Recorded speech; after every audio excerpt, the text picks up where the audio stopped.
Plus de 9 mois après avoir été désignée candidate des démocrates à la présidentielle au Bénin, Rekia Madougou est bien loin de goûter aux délices du palais de la Marina. Détenue à la prison civile de Missérété depuis le 5 mars dernier pour financement de terrorisme, l'ancienne conseillère de Fort Gnassingbé vit dans une cellule de 8 mètres carrés, qu'elle partage avec 5 autres femmes, dont l'une a un enfant. Elle n'a accès ni à la télévision ni à la radio, révèle Maître Mario Stasi, l'un de ses avocats, chez nos confrères de Jeune Afrique. La même source révèle qu'elle était soumise au départ à un régime très strict, avec interdiction de recevoir les repas apportés par sa mère, Thérèse Aledji Sadia, seule personne autorisée, en dehors de ses conseils, à lui rendre visite. Sa mère, qui lui livre 3 repas par semaine, ne peut lui parler, pas plus que ses 2 enfants, qui vivent actuellement dans la résidence de leur mère à Cotonou. Dans une saisine, que Jeune Afrique dit avoir pu consulter, les avocats s'inquiètent tout de même des circonstances de son arrestation et des conditions de sa détention. Ces derniers dénoncent surtout le caractère arbitraire et illégal de son interpellation. Mais après une récente rencontre avec ses avocats, Rekia Madougou a vu ses conditions de détention évoluer.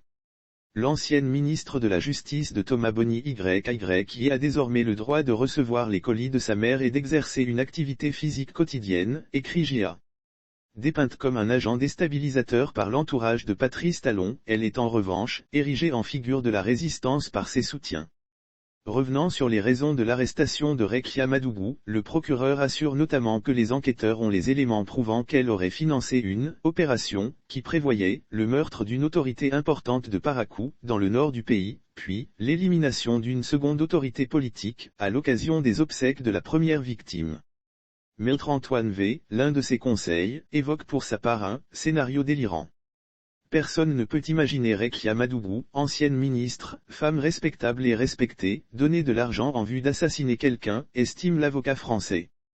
Au-delà de tout, ce dernier dépeint le portrait d'une femme profondément affectée par sa détention mais assure qu'elle est dans une posture de combattante. Pourquoi cette femme à qui tout semblait réussir a-t-elle décidé de se lancer dans la course à la présidence ? Pourquoi risquer de se brûler les ailes dans un contexte politique qui semblait bien peu favorable à une opposition morcelée et exsangue après les réformes politiques menées à marche forcée par Patrice Talon au cours de son premier mandat ? S'interroge Jeune Afrique. Devenue conseillère spéciale de Fort Gnassingbé en avril 2016, elle s'est rapidement imposée dans le cercle de confiance du dirigeant togolais. Au point même de s'attirer les inimitiés. Interrogé en avril dernier sur une éventuelle grâce à ses opposants, Patrice Talon n'entend pas accorder sa clémence à ceux-là qui, dit-il, ont planifié une insurrection pour me faire tomber. Vivement que le chef de l'État béninois puisse transcender les intérêts politiques et revenir sur sa décision.